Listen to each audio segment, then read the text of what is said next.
Bismillahirrahmanirrahim. Assalamualaikum warahmatullahi wabarakatuh. Alhamdulillahi rabbil alamin. Wabihi nasta'in. Wassalatu wassalamu ala ashrafil mursalin.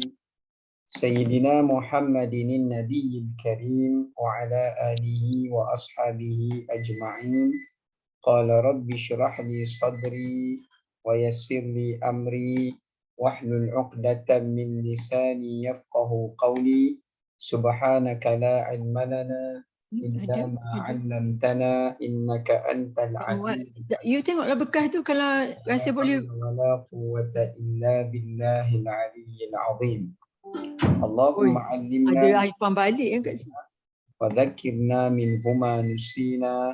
Allahumma faqihna fid din wa 'allimna ta'wil.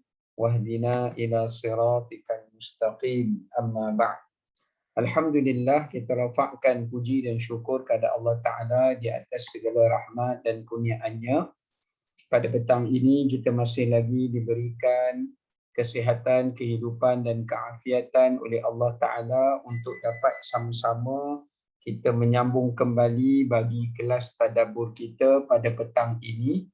Sambungan kita kepada surah yang baharu, iaitu surah Al-Mutaffifin. Dan insya-Allah kita akan menyambung semula untuk sambungan kepada ayat yang kedua. Ayat yang kedua di dalam surah Al-Mutaffifin. Baik, Allah Subhanahu wa taala berfirman, a'udzubillahi minasyaitonir rajim. Bismillahirrahmanirrahim. Alladzina idza iktalu 'alan nasi yastawfun. Yang bermaksud iaitu mereka apabila menerima sukatan sama ada gantang ataupun cupak dari orang lain, mereka akan mengambilnya dengan secukupnya. Baik, dalam ayat ini Allah Subhanahu wa taala menerangkan salah satu daripada sifat dan sikap penduduk Madinah ketika mana Nabi sallallahu alaihi wasallam telah pun sampai ke bumi Madinah.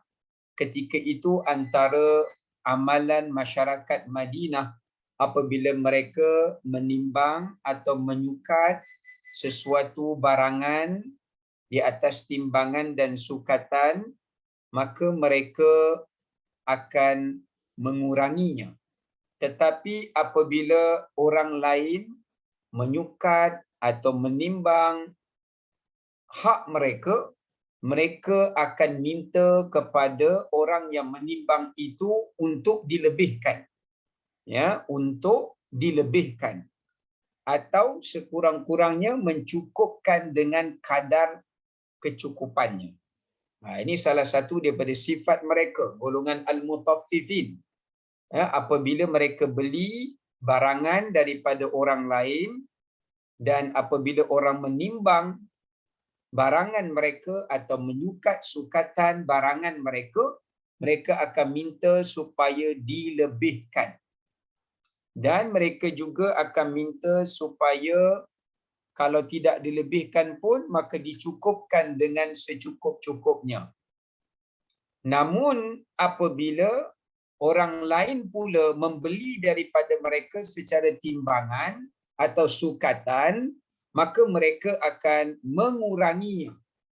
Mereka tak akan melebihkan, mereka tak akan memberi dengan secukupnya atau seadilnya, bahkan mereka akan mengurangkan. Namun apabila hak mereka, mereka akan minta supaya dilebihkan atau meminta supaya dicukupkan dengan secukupnya. Baik, ini adalah berkenaan dengan tafsiran bagi ayat yang kedua di dalam surah Al-Mutaffifin. Baik, sekarang ni kita akan lihat tadabburnya yang boleh kita ambil daripada ayat ini insya-Allah. Yang pertama, larangan meminta lebih dari hak yang ia berhak dengan jalan yang batil. Yang pertama sekali, di dalam ayat yang kedua ini adalah berbentuk larangan untuk kita meminta benda yang bukan hak kita. Maknanya kita tidak boleh meminta kepada orang lain akan perkara yang bukan menjadi hak yang kita berhak ke atasnya. Dan kita mengambilnya pula adalah dengan jalan yang batil atau dengan jalan yang salah. Maka ini dilarang. Inilah yang menggolongkan seseorang itu dalam kelompok golongan al-mutaffifin. Umpama contohnya, kalaulah sekiranya seseorang itu dia tidak ada hak dalam sesuatu perkara. Ya, dia tidak ada hak dalam sesuatu perkara, tetapi dia meminta kepada orang lain untuk memberikan kepadanya seperti dia adalah orang yang berhak, namun dengan menggunakan jalan yang batil atau dengan jalan yang salah. Maka ini termasuk daripada kumpulan tatfif atau mutaffifin. Seperti tadilah, yakni pengamalan jual beli yang dilakukan oleh masyarakat penduduk Madinah apabila mereka berurus niaga atau berjual beli dengan sesama mereka, ya, apabila mereka membantu orang lain untuk mendapatkan sesuatu barangan, maka mereka akan meminta bagi mereka beberapa cupak atau beberapa gantang, ya, beberapa cupak atau beberapa gantang di atas hak mereka, dakwaannya kerana mereka telah pun membeli daripada seseorang itu dan membantu membeli ataupun menjual barangan mereka. Ini adalah salah satu daripada bentuk amalan yang diamalkan oleh masyarakat Arab Jahiliyah dahulu dan juga masyarakat Madinah dahulu. Dalam konteks kita pada hari ini, umpama contoh seseorang pekerja atau penjawat awam atau pegawai, mereka telah pun dibayar gaji mereka. Gaji di atas tugasan dan di atas perbuatan pekerjaan mereka. Namun apabila mereka diminta untuk menyiapkan sesuatu tugasan yang menjadi tanggungjawab mereka dan mereka telah dibayar atas tugasan itu, maka mereka meminta, mereka meminta lebihan, meminta lebihan kepada orang itu jika ingin tugas dan kerja itu disiapkan lebih cepat atau lebih pantas.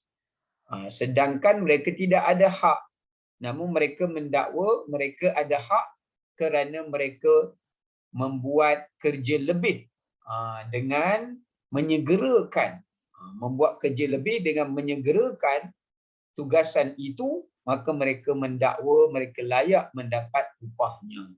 Sebenarnya benda ini adalah haram. Di dalam Islam, ia juga boleh disebut sebagai rasuah ataupun dia juga boleh disebut sebagai apa yang disebut dalam hadis Nabi SAW sebagai ghillah. Ghillah. Maknanya dalam satu hadis baginda mengatakan man ista'malnahu ala amalin falam ya'maluhu illa bima yuhiba lahu fahuwa ghillun.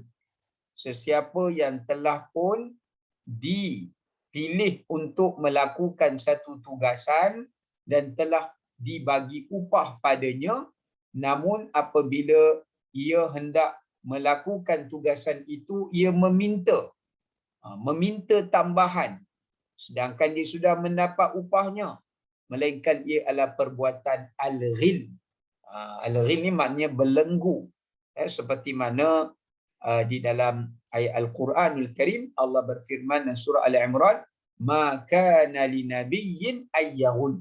Tidak pernah para nabi itu melakukan al-ghil. Maknanya melakukan pengkhianatan. Wa may yaghlul ya'ti bima ghalla yaumal qiyamah. Barang siapa yang melakukan al-ghil ini, maka ia akan didatangkan pada hari kiamat, dibawa bersama-sama dengannya apa yang ia khianat atau apa yang ia ambilkan itu.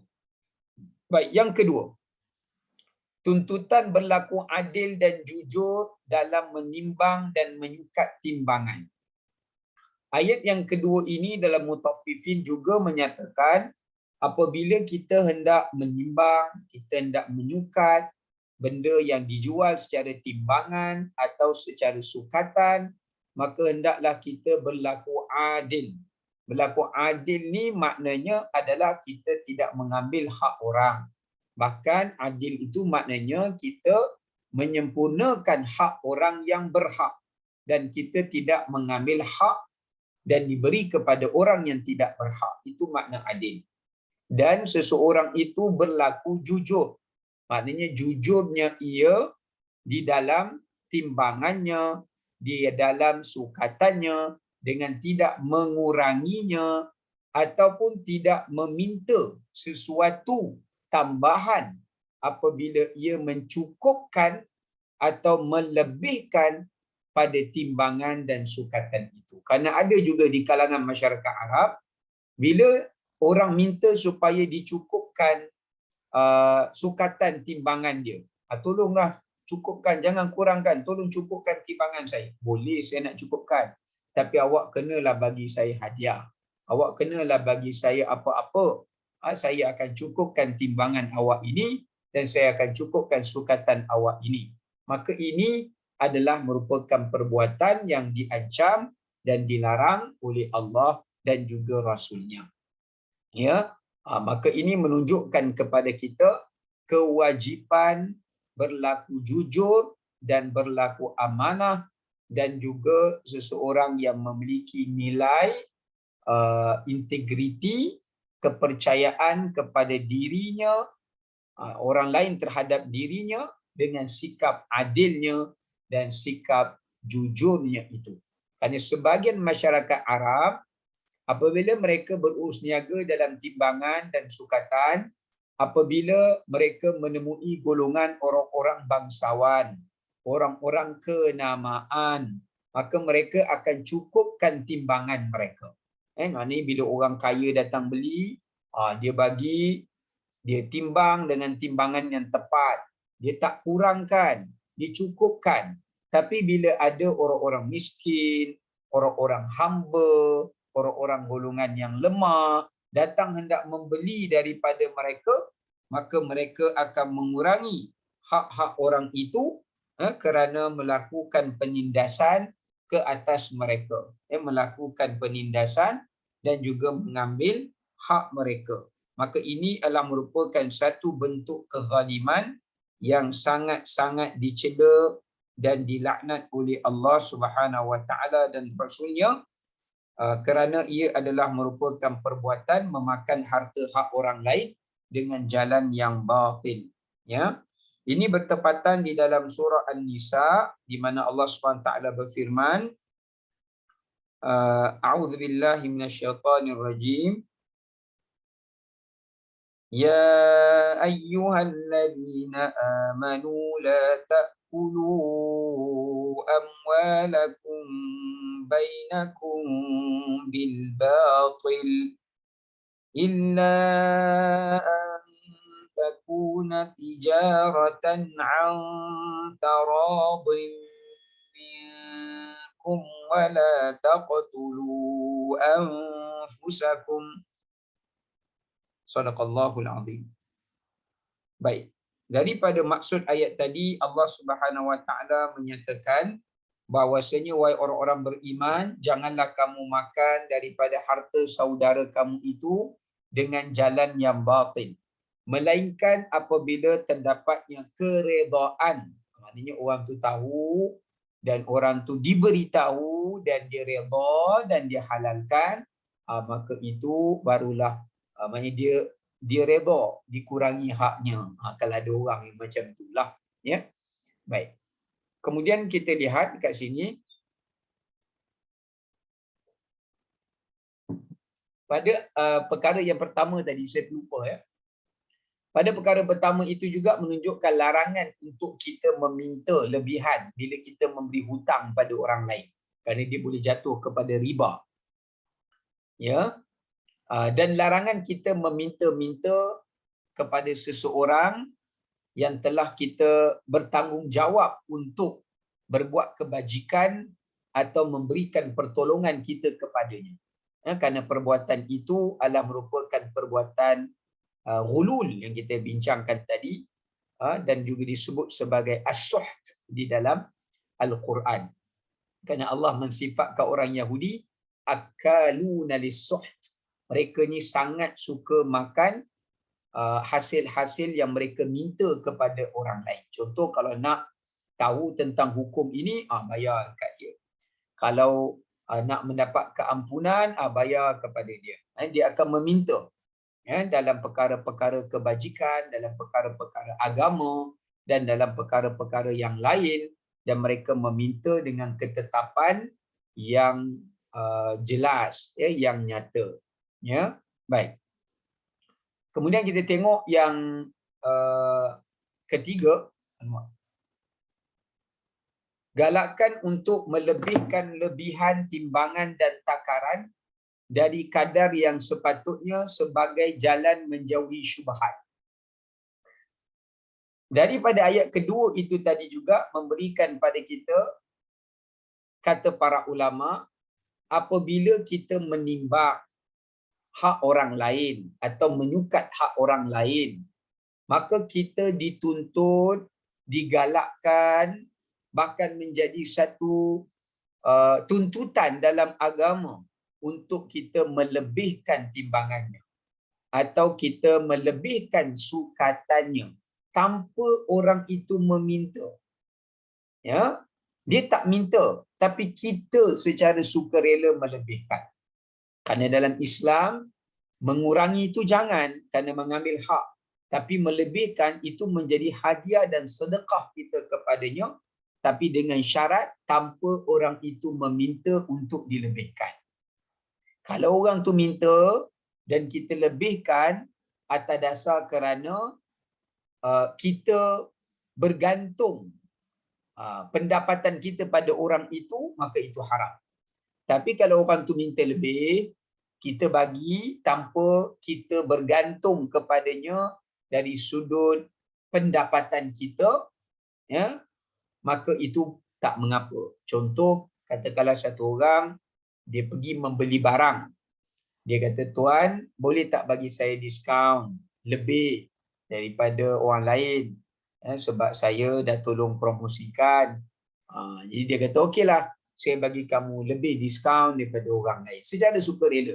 Orang tu meminta, tapi walau bagaimanapun si penjual dia tidak terikat pendapatannya kepada si pembeli itu tadi. Ya, baik, dalam hal ini maka agama membenarkan atas dasar sukarela, kerana dari Quran tadi Allah kata illa antakuna tijaratan antaradim minkum, melainkan jika antara kamu wujudnya sifat saling redha, meredai antara satu dengan yang lain, maka itu diberikan kelonggaran kerana tidak berlakunya pengambilan hak orang lain. Ya, baik.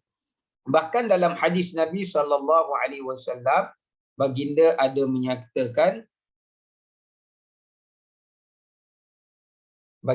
menyatakan bahawasanya, baginda sebut dalam satu hadis, ya, sekejap, mana hadis ni tadi, saya dah susun agak sini. Kejap ya, minta maaf.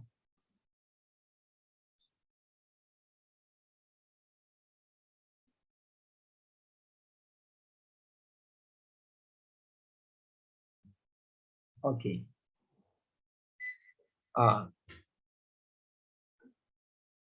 Dalam hadis ini di mana Nabi SAW bersabda, ya, baginda bersabda, ya ma'syarat tujjar, inna hadzal bai'a yahduruhu lahu wal halifu fashubuhu bis sadaqah. Kata Nabi SAW, wahai para peniaga, sesungguhnya ketika kalian berniaga ini banyaknya perkara-perkara dosa yang boleh dilakukan oleh kalian. Rupanya meniaga ni memang Allah bagi untungnya banyak. Memang Allah Ta'ala bagi kekayaannya banyak berbanding orang yang kerja makan gaji ni. Tetapi peluang nak buat dosa bagi peniaga itu adalah jauh lebih besar daripada peluang berbuat dosa bagi orang yang memakan gaji lah. Antaranya Nabi kata, iaitu dosa kamu berbohong, al-hilfu, kamu bersumpah palsu. Bila berniaga kamu bersumpah kata benda ni original lah, benda ini itulah, bawa datang testimoni, tipulah, apalah, macam-macam. Gambar edit lah. Kemudian yang kedua, wallahu, banyaknya perkara-perkara lara. Sebab duduk di pasar, meniaga ni mana ada orang meniaga kat masjid kan? Meniaga dekat pasar raya. Jadi banyak mereka menghabiskan masa mereka dengan kelalaian, dengan menjerit-jerit, dengan membuang masa dan yang sebagainya. Maka kata Nabi, begitu juga dengan kata-kata yang tidak baik sesama para peniaga bila bersembang dan sebagainya, atau sifat dengki-mendengki, musuh bermusuh, ya. Maka Nabi kata fashubuhu bis sadaqah. Antaranya juga boleh berlakunya penipuan di dalam penimbangan atau menyukat. Maka kata Nabi, hendaklah kamu membersihkannya dengan melakukan sedekah.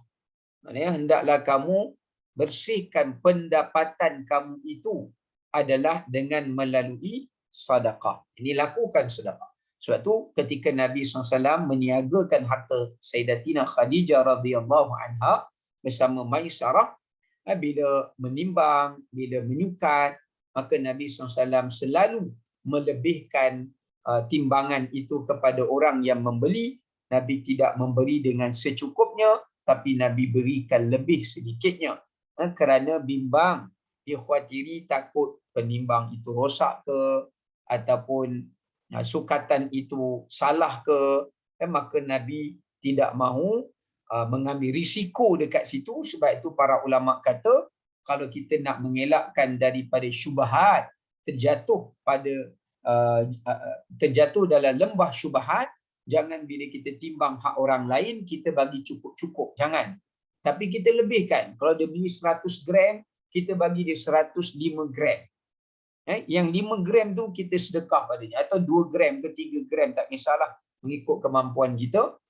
Maka kita lebihkan, ya, kerana lebih selamat daripada kita memberi secukup-cukupnya, kerana kita takut barangkali satu ketika alat penimbang kita rosak. Maka bila kita bagi secukupnya, kita telah mengurangi hak orang itu. Maka itu dikhawatiri menjatuhkan kita kepada dosa tatfif itu walaupun tanpa sengaja. Tapi dia boleh jatuh dalam syubhat. Kerana Nabi menyatakan, faman waqa'a fi syubhat waqa'a fil haram. Siapa yang jatuh dalam perkara syubhat, maka dia juga sebenarnya orang yang jatuh kepada melakukan perbuatan haram.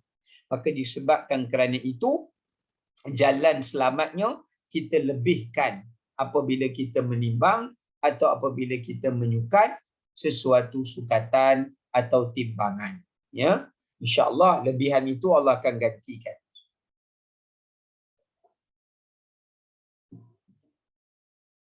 Kemudian kita tengok yang keempat. Tuntutan bersedekah dan memberi lebih dari kadar hak orang lain adalah sebaik-baik sedekah. Perkara yang keempat yang boleh kita pelajari daripada ayat kedua ni, iaitu dituntut untuk kita melakukan sedekah. Antara bentuk sedekah yang terbaik adalah apabila kita membalas kebaikan orang lain, kita balas lebih daripada apa yang diberi. Dan termasuk antara sedekah yang terbaik apabila orang itu memberi kepada kita atau membeli sesuatu daripada kita, maka kita melebihkan barangan yang dia beli. Kerana itu adalah sebaik-baik sedekah. Contoh, dia beli daripada kita satu barang, kemudian kita ambillah benda-benda yang kecil, kita bagi dekat dia sebagai satu lebihan yang kita sedekahkan kepada mereka. Maka ini termasuk di antara perbuatan sedekah yang paling terbaik, yang sangat-sangat dituntut oleh syarak dan memiliki kelebihan-kelebihan dan ganjarannya. Kerana itu di dalam sebuah hadis daripada Rasulullah sallallahu alaihi wasallam, ada juga di sini disebutkan satu hadis.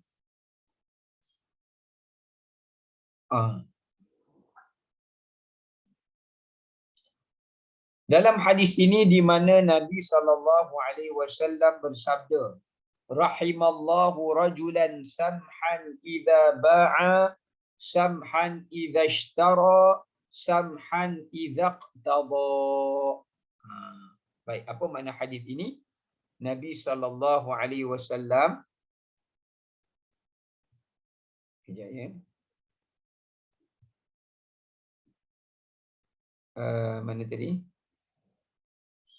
Di mana Nabi sallallahu alaihi wasallam menerangkan kepada kita bahawasanya, baginda menerangkan kepada kita, Allah sangat merahmati. Ini antara golongan yang mendapatkan rahmat daripada Allah Subhanahu Wa Taala. Allah sangat merahmati 3 golongan daripada orang yang berurus niaga.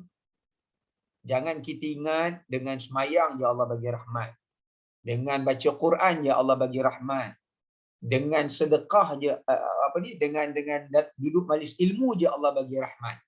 Sesungguhnya Allah Ta'ala juga memberi rahmat kepada 3 golongan yang berurus niaga ini. Pertama, idza ba'a, orang yang menjual barang. Orang yang jual barang pun boleh dapat rahmat Allah. Rahmat yang sama didapat dalam majlis ilmu, rahmat yang sama didapat ketika dia duduk dalam masjid, rahmat yang sama didapat ketika dia baca Quran. Alhamdulillah, Allah Ta'ala tetap memberikan rahmat kepadanya, seperti mana Allah beri kepada golongan yang beribadah kepadanya. Pertama, orang yang menjual barang.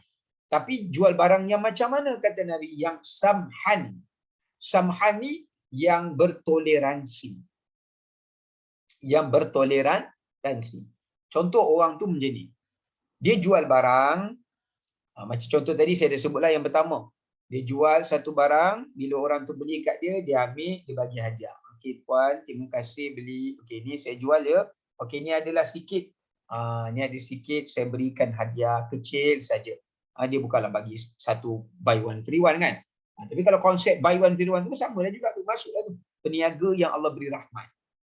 Ya, ataupun dijual satu barang, kemudian dia ambil benda-benda yang kecil, yang bermanfaat, dia bagi hadiah kepada orang yang beli barang tu. Peniaga yang macam ni, Allah beri rahmat kepadanya, Allah berkati perniagaannya, Allah Ta'ala perluaskan perniagaannya untuk dia mendapatkan bukan saja keuntungan di dunia, tetapi keberkatan dan juga kerahmatan Allah di hari akhirat. Termasuk juga yang samhan ini adalah bila katakanlah orang tu nak beli kan, berapa semua? RM72.20. RM72.20. Cik, saya ni ada RM72 saja. 20 sen saya tak ada. Kan? Tak apalah, 20 sen tu pejam mata je lah, maknanya halalnya. Bayar RM72 je tuan. Dia malas dah, dia halalkan yang sen-sen yang kat belakang tu kepada pembelinya. Maka ini juga termasuk golongan yang penjual, peniaga yang dirahmati oleh Allah Ta'ala. Kerana sifat samahah, sifat toleransi, tidak berkira yang ada padanya. Kan ini konsep di dalam perniagaan Nabi SAW. Katakanlah kalau ada orang nak beli, Dia kata, tuan saya tak mampu bayar secara tunai. Boleh tak saya bayar secara ansuran tanpa dikenakan sebarang interest dan sebagainya, gandaan? Oh boleh, boleh, tak apa. Tuan susah, tuan bayar separuh dulu, lagi separuh nanti tuan bayar kemudian. Ya, dia buatlah akad perjanjian dan sebagainya. Maka ini yang pertama. Yang kedua, idza ishtara samhan. Orang yang membeli tapi dia beli pun dia ada sifat toleransi. Macam mana? Katakan dia beli barang, kemudian bila dia beli barang, dia kata berapa ni encik? Semua RM75, 40 sen. Kita pun bagi kat dia RM80. Dia kata, cik ada 40 sen tak? Dia kata kat pembeli. Pembeli kata, saya tak ada 40 sen, saya tak ada duit kecil. Kan? Lepas tu, bukan penjual tu yang cakap. Pembeli kata, tak apalah. Bagi saya baki RM4 saja. Lagi 60 sen tu saya halalkanlah. Ya, dia cakap kat penjual tadi. Tadi penjual yang offer, yang tawarkan, yang menghalalkan. Kali ini pembeli yang menghalalkan. Okey, tak apalah. Tuan pulangkan saya bagi RM4 saja. Lagi 60 sen tu saya hadiah kat tuan. Ini juga termasuk golongan pembeli yang dirahmati oleh Allah. Ya, yang dirahmati oleh Allah Ta'ala. Pembeli yang seperti ini.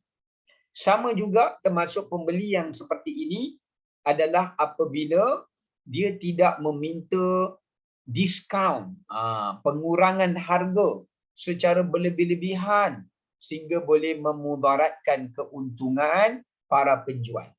Katakan para penjual kata, okey, saya jual ni harga RM108. Last kali offer saya boleh bagi 100 sahaja. Ada jenis pembeli, alah takkan 100 je. Bagilah kurang RM90. RM95 ke. Ni nak akhir-akhir tahun ni, bagilah kurang. Maka penjual pun terpaksa.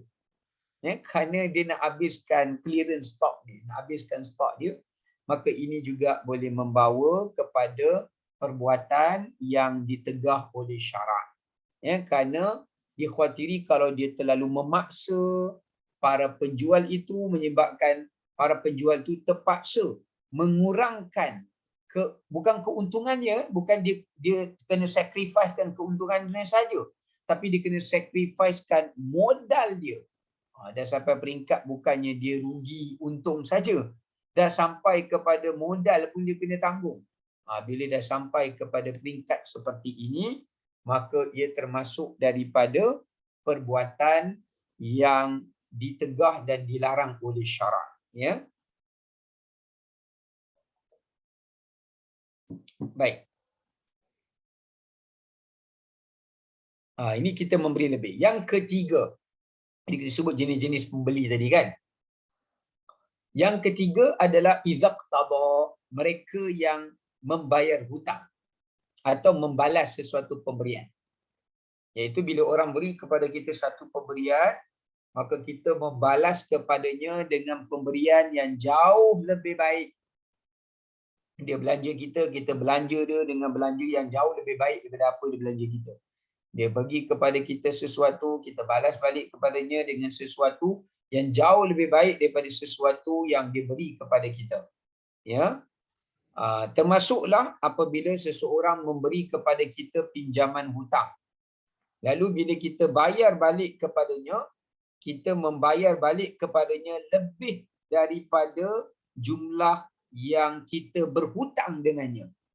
Tanpa, saya ulangi ya, tanpa orang itu memintanya.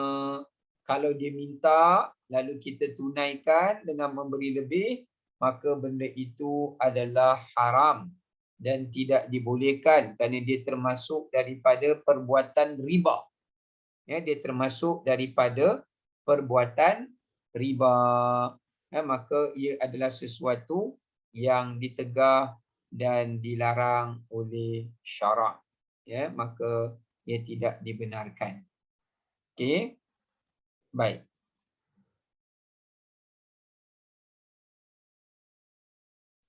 Okey.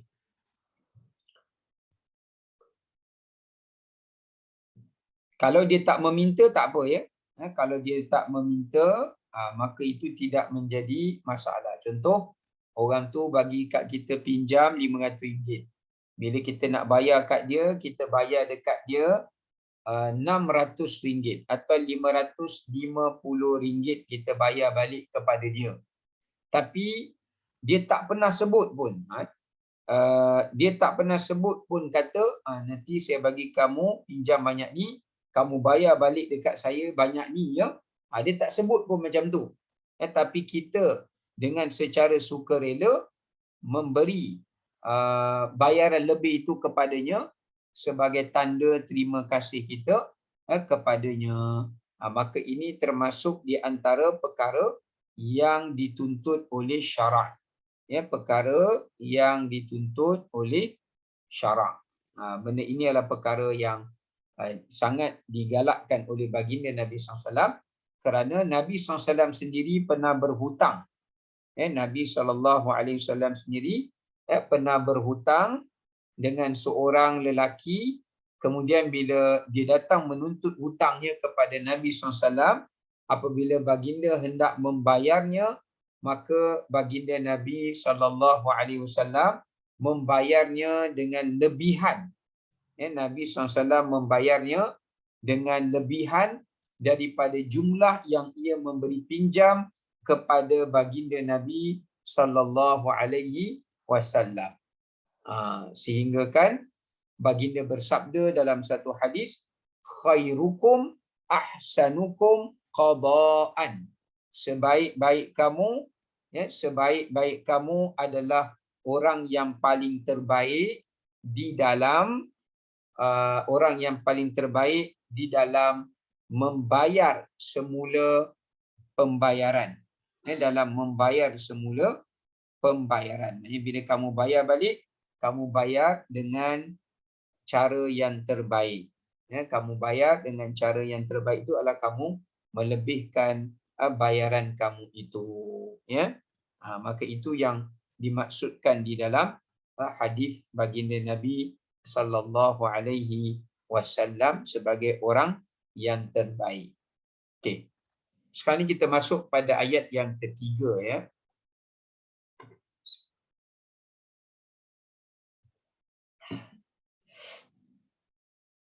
Pada ayat yang ketiga Allah SWT berfirman, a'udzubillahi minasyaitanir rajim.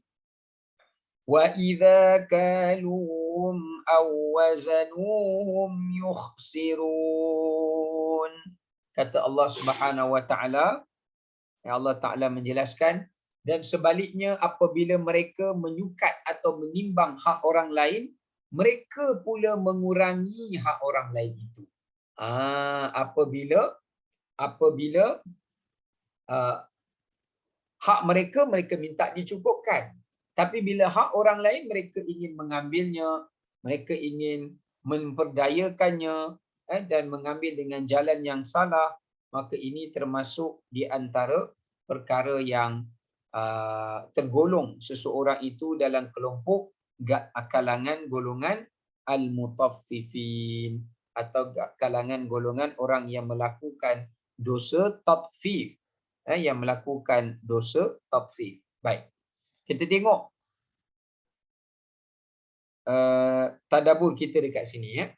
Pertama, larangan menipu dan memperdayakan dalam jual beli atau perniagaan dan timbangan kerana ia termasuk dalam memakan harta orang lain secara batil. Di sini menunjukkan kepada kita berdasarkan ayat ketiga ini satu larangan yang keras untuk kita menipu dalam sukatan, dalam timbangan, dalam perniagaan dan memperdayakan orang lain, memperdayakan pelanggan, memperdayakan pembeli dalam jual beli atau perniagaan atau dalam timbangan, maka ia termasuk daripada dosa zalim dan dosa memakan harta orang lain secara batil. Sama ada menipu itu dengan bentuk menyembunyikan, macam kita jual barang ke orang, kita menyembunyikan keaiban barangan itu. Atau kita menipu dengan membuat kita menyembunyikan hakikat barang itu. Contoh, barang itu sebenarnya lama, tapi kita design bagi baru, kita kata, oh ini baru lagi ni, fresh daripada kilang. Padahal dah lama, cuma kita touch up dia supaya dia nampak baru. Kita menyembunyikan hakikat barang itu, keaibannya. Ini disebut dalam hadis, tidak halal bagi seseorang Muslim untuk dia lam yubayyin, tidak menerangkan, tidak menjelaskan hakikat barang tersebut kepada orang yang hendak membelinya. Kita tak bagi tahu. Kita tak transparent lah dalam arti kata yang lain. Atau contoh, kita minta orang tu timbang. Kan? Kita pun letaklah alat penimbang kat situ, kita timbang kat bawah ni. Orang tu hanya nampak meter tu bergerak. Okey, saya nak 500 gram. Nampaklah 500 gram. Tapi ketika dia bubuh makanan tu, di atas timbangan tu, dia letak juga sesuatu benda pemberat di atas timbangan itu untuk mencapai jumlah 500 gram. Tapi bila dia masukkan dalam plastik, dia boleh alihkan benda itu. Maka itu juga termasuk perbuatan-perbuatan penipuan, yang disembunyikan daripada pengetahuan pembeli.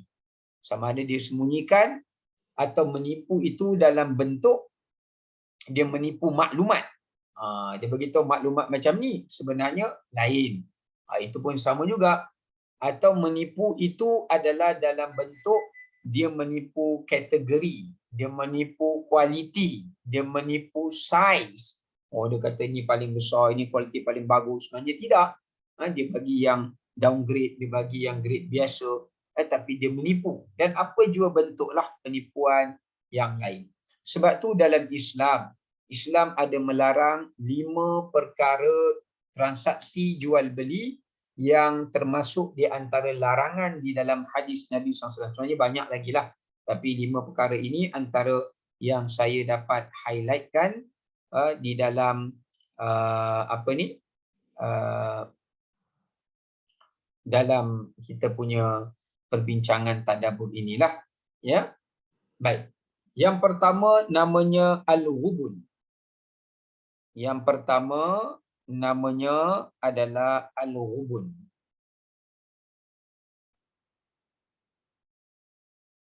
Yang pertama namanya adalah al-ghubun. Al-ghubun ni daripada perkataan ghabana. Ghabana ni adalah menipu daya. Menipu daya untuk menaikkan harga. Misalan contoh, seseorang itu ditipu. Misalnya dia jual satu barang, dia kata barang ni, kain ni kualiti original. Jadi orang yang tak ada ilmu, yang pembeli yang tak ada maklumat, dia kata okey, saya percaya. Oh ni grade yang paling tinggi tuan. Sebenarnya itu bukanlah grade yang paling tinggi. Tapi dia ada ilmu yang lebih, ditipu kita, dia gunakan ilmu itu untuk menipu kita. Maka kita membelinya dengan harga yang tinggi, walhal harganya adalah lebih rendah. Maka ini termasuk dalam perbuatan ghubun. Ghubun fahish. Termasuk juga kalau dalam bentuk sukatan atau timbangan, iaitu seperti orang yang melakukan penipuan harga. Contoh dia kata, tuan, kalau tuan pakai pasir jenis macam ni, besi jenis macam ni, grade macam ni, harga timbangan dia sekaki ke, bukan sekaki, 100 gram ke 1 gram berapa kan? Mahal. Sedangkan besi atau pasir atau batu-bata yang dipakai itu grade yang jauh lebih rendah. Tapi dia letakkan harga grade yang tinggi, di mana pihak yang membayar itu tak ada ilmu dan dia setuju kerana dia ditipu. Kerana dia tak tahu dia ditipu, dia diperdayakan. Maka ini termasuk dalam perbuatan ghubun, ya. Haram. Yang kedua, najash nama dia. Najash ini adalah kita memperdayakan orang lain. Perbuatan kita memperdayakan orang lain dengan berpakat. Kita pakat dengan 3-4 orang kawan-kawan kita. Kononnya bukan 2-3-4 orang lah, kita pakat dengan 100 orang di kalangan kaum kita yang kita bayar dekat dia untuk dia berlakon, lalu dia pun 100 orang ni pun duk ceritalah kat orang, duk viral kat orang. Oh dia ni bagus, dia punya produk dia, oh dia ni barangan dia kualiti, oh dia ni gini gitu. Sedangkan 100 orang ini tak pernah pakai pun produk itu, tak pernah guna pun, tak pernah beli pun. Tapi mereka telah ditugaskan untuk memperdayakan orang-orang lain bagi mengguna pakai barangan produk itu dengan cara persepakatan untuk berbohong atau menipu atas dakwaan mereka itu adalah pengguna, walhal mereka telah mendapat bayaran, bukannya mereka seorang pengguna. Maka disebabkan kerana itu ia termasuk daripada perbuatan bai'un najash. Kerana mereka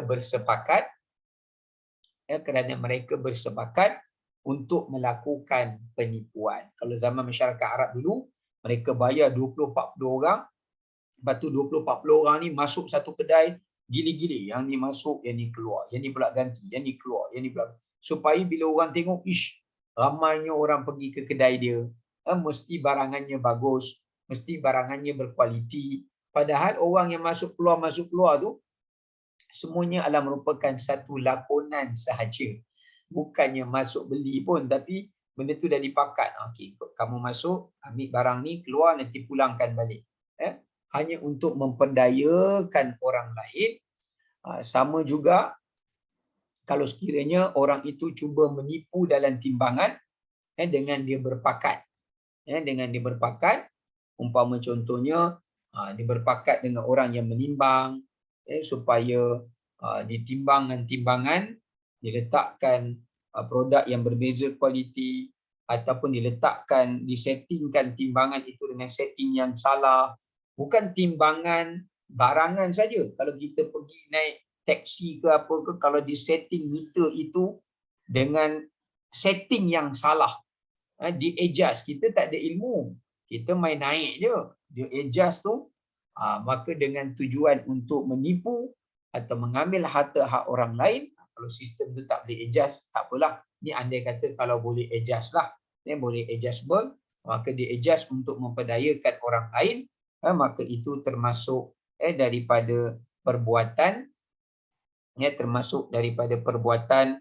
yang dicela dan perbuatan yang dilaknat oleh Allah Subhanahu Wa Taala dan Rasulnya.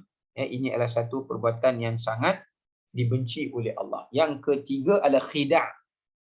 Apa itu khidah'? Khidah' ini adalah penipuan. Penipuan dalam bentuk pengkhianatan. Pengkhianatan. Seperti dia berpakat dengan seseorang untuk mengurangkan timbangan. Okey, mula-mula letak penuh. Lepas tu letak penuh.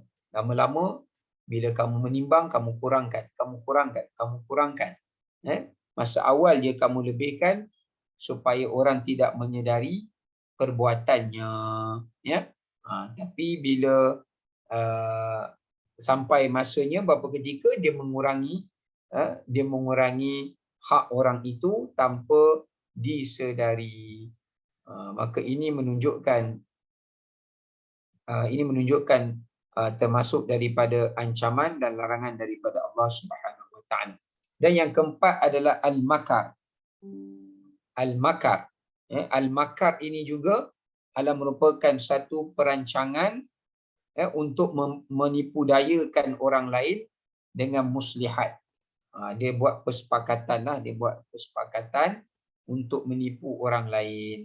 Maka ini juga termasuk di antara benda yang dilarang dan diharamkan oleh syarak untuk berbuat demikian. Al-makar ni macam yang Allah kata dalam Quran, wa makaru wa makarallah wallahu khairul makirin, seperti seseorang merancang dengan seseorang yang lain untuk kurangkan bahagian yang tanpa diketahui. Dia jadi pihak yang ketiga lah untuk mengurangkan. Contoh, katakanlah seseorang tu kata, fulan, aku wakilkan pada kamu, berikan hak ini kepada fulan bin fulan. Kemudian fulan bin fulan yang wakil ni, bila dia nak serah pada orang itu, dia kata tu orang fulan bin fulan ni setelah kat kamu banyak ni. Walhal sebahagian daripadanya dia telah mengambilnya tanpa pengetahuan orang itu. Ini namanya makan. Dan yang kelima namanya takhsir. Takhsir ni maknanya mengurangi. Ini yang dimaksudkan dalam ayat yang ketiga yang kita bacakan ini, iaitu yukhsirun. Dia mengurangkan pada timbangan dan mengurangkan pada sukatan. Saya nak sharekan di sini ada satu kisah daripada para salafus salih yang menunjukkan pengajaran daripada kisah ini. Ada seorang salafus salih yang bernama Abu Yunus As-Sadafi menyatakan bahawasanya, ya, dia kata satu hari dia ni menjual barangan-barangan, bahan-bahan makanan seperti kekacang, bijiran yang ditimbang dan disukat, ya. Abu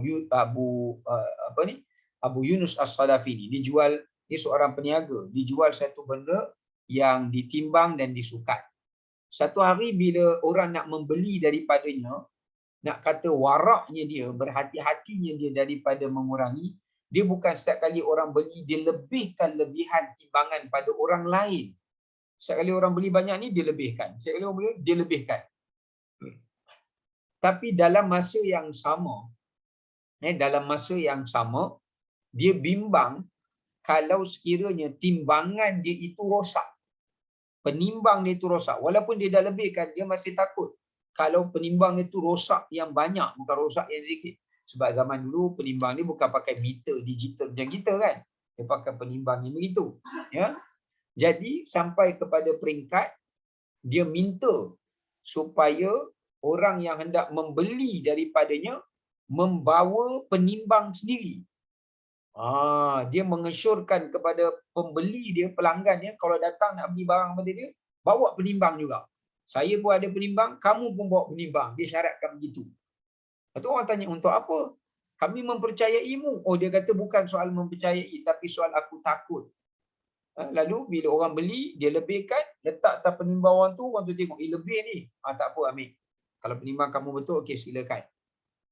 Kerana dia kata, aku pernah melihat ada seseorang yang ketika aku menghadiri kematiannya, lalu saat dia hendak mati, aku mengajarkan kepadanya untuk mengucapkan ucapan la ilaha illallah, tapi aku mendengar daripada mulutnya menyebut kurangilah, tambahilah timbangannya, kurangilah timbangannya, tambahilah timbangannya.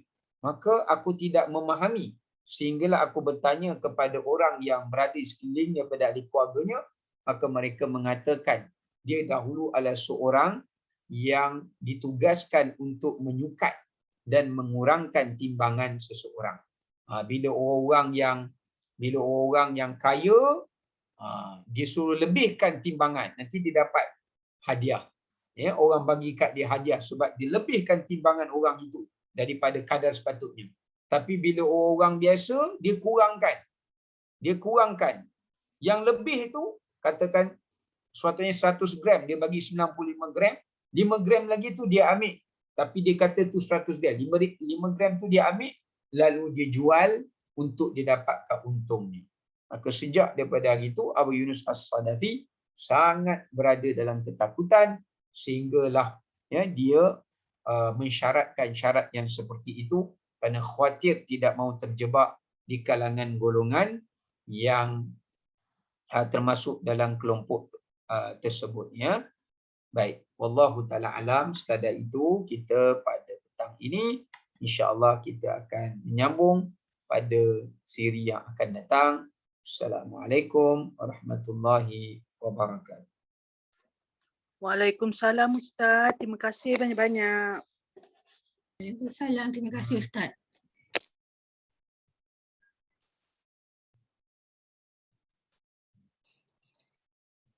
Waalaikumsalam Ustaz. Terima kasih banyak-banyak. Sama.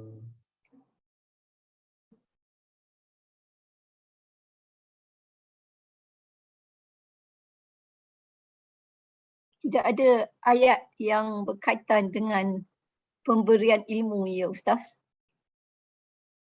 Ya. Saya bertanya saja, misalnya kita kita orang yang mengajar guru. Tadi kita cerita tentang yang berkaitan dengan jual beli kan. Kita Ya. pun sebagai seorang guru, pensyarah, ada kadang saya menganggap diri saya sebagai penjual juga kita memberi ilmu pada anak-anak, pada murid-murid. Adakah ada masa yang kita beri ilmu tak cukup? Sepatutnya kita beri 10, misalnya kita beri 8, adakah itu dosa juga? Ya. Kerana dalam konteks apapun, bila kita mengurangi benda yang menjadi tanggungjawab kita, maka itu tidak boleh. Termasuklah bukan dari sudut harta tapi dari sudut ilmu. Kerana itu Allah perintahkan Nabi, ya ayyuhar rasul balligh ma unzila ilaika min rabbik. Wahai Rasul, sampaikanlah kepada manusia itu apa yang telah Tuhan sampaikan pada kamu. Jangan kamu menyembunyikannya. Jadi macam budaya kita bila belajar ilmu pertahankan diri, kita sembunyikan beberapa buah. Kononnya tak nak anak murid mengatasi guru, kan? Maka sebenarnya itu satu fahaman yang salah. Salah ya. Kita banyak yang dulu, zaman dulu apa kita lihat pensyarah macam tu, dia macam tak nak bagi semua. Itu satu soalan. Soalan yang kedua, saya nak tanya Ustaz macam ni. Ini mungkin tak ada kait-mengait tapi ada sikit sebanyak.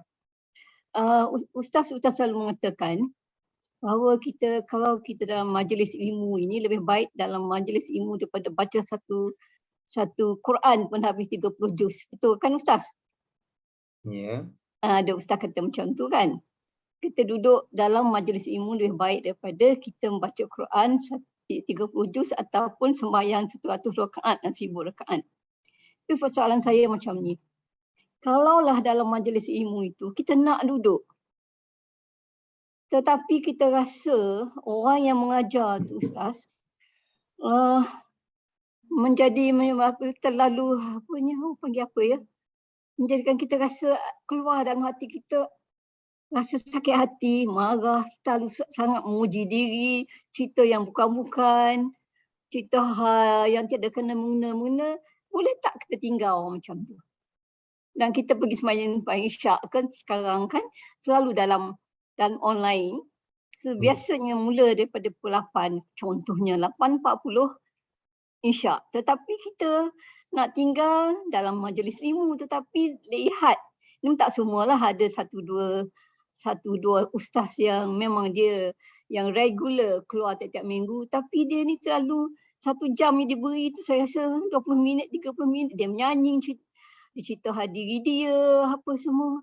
Jadi saya merasa bersalah tak kalau saya keluar? Ataupun berdosa kan saya sebab saya rasa tidak sesuai, tidak selesa sangat dengan ustaz ini, contohnya Ustaz. Okey. Ayah jawab, saya tanya juga. Yang pertama, menurut dalam hadis tak adalah sebut macam tu, tapi menurut Imam Ahmad mengasas mazhab Hanbali, dia kata al-ilmu khairun minal ibadah. Berilmu itu lebih baik daripada ibadah kerana dia menjadi syarat kepada penerimaan ibadah itu. Ya? Bahkan tidak ada, kata Imam Ahmad, tidak ada sesuatu ma yu'diluhu al-ilm. Ya, ada sesuatu yang dapat menyayangi ketinggian ilmu. Cuma bila kita sebut tentang ilmu, kita kena define ilmu itu. Contoh, kita tak boleh simplistik. Kita kata, bila kita duduk dalam majlis tu, tu mesti majlis ilmu. Kita panggil majlis itu majlis ilmu adalah berdasarkan kepada apa yang disampaikan di dalam majlis itu. Apa yang disampaikan di dalam majlis itulah yang menentukan majlis itu ilmu atau majlis itu bukan majlis ilmu. Ya. So kalau kita rasakan dalam majlis itu yang tidak disampaikan kepada kita ilmu, ya, maknanya bolehlah untuk kita meninggalkannya. Ya, tidak ada masalah.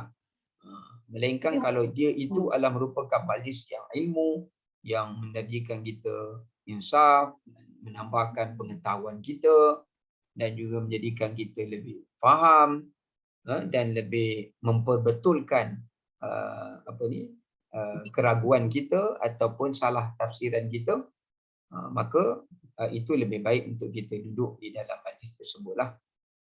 Jadi bermakna Ustaz, itu bergantung kepada perspektif kita lah untuk menerimanya. Majlis itu memang dipanggil majlis ilmu. Contoh, saya beri contoh saja. Kalau dalam majlis itu kita hendak membincang ataupun khusus membincang tentang Rasulullah Sallallahu Alaihi Wasallam misalnya lah ya. Yeah. Dan 1 jam itu diperuntukkan untuk membincang tentang macam mana Rasul tidur misalnya ya. Tapi 10 minit pertama saja contohnya dia cerita tentang kemudian dia cerita benda lain pula tentang tidur dia, tidur apa sampai 11.30. Lepas tu dia sambung 1-2 lagi. Lepas tu dia menyanyi tentang macam mana tidur yang enak apa semua.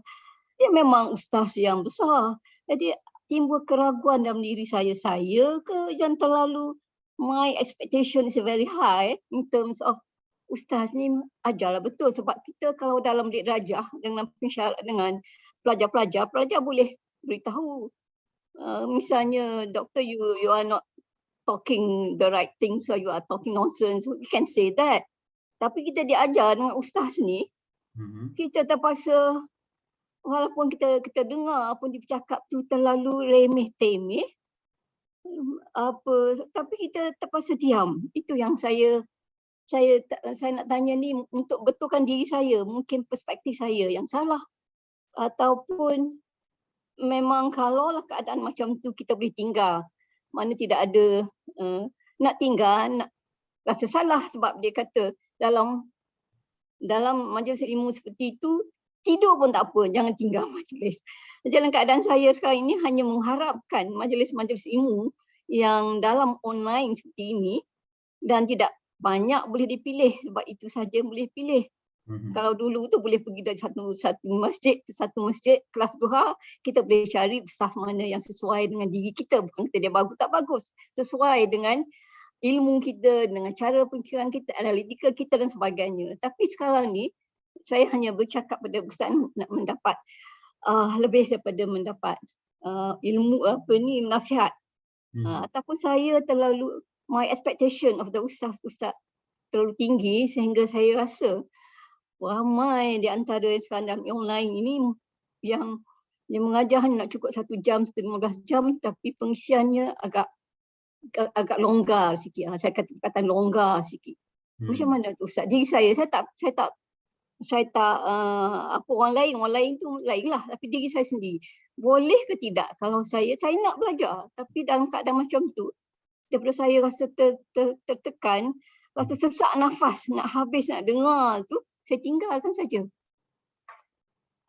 Nah, mungkin masa peringkat awal, ini pandangan saya lah, masa dibacakan hadis dan sebagainya tu, benda itu memang ilmu lah, fakta. Yang tu mungkin bolehlah kita duduk.